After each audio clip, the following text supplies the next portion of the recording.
بچہ اگر ماں کے پیٹ سے مرا ہوا پیدا، اس کا کوئی جنازہ نہیں ہوتا۔ جب وہ زندہ ہی نہیں ہے تو زندہ ہو کے مرے، چاہے چیخ بھر کے مر جائے، جنازہ ہوگا، لیکن مردہ ہی پیدا ہوا ہے تو اس کے جنازہ نہیں ہوتا۔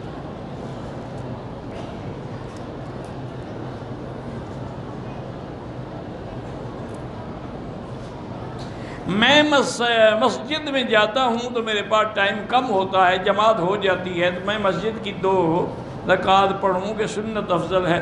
میرا بھائی گزارش یہ ہے کہ پہلی بات تو یہ ہے کہ جب تم نے فرض ہی چھوڑ دیے ہیں تو سنتوں کے مسئلے کیوں پوچھ رہے ہو؟ مسجد میں ایسے وقت جاتے ہو جماعت ہو جاتی، پھر جانے کا کیا فائدہ ہے تمہارا؟ تم سب سے پہلے سنتیں تراویح نہ پڑھو، پہلے فرض تو پڑھو۔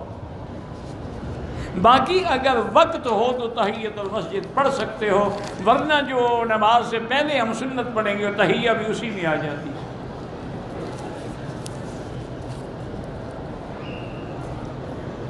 ایک آدمی نے طواف کیا، صفا مروہ دوڑا، حلق بھی کروا لیا، 2 رکعت بھی پڑھے، اب پڑھ لیں، کوئی بات نہیں، وہ تو کئی دن کے بعد بھی پڑھ سکتا ہے۔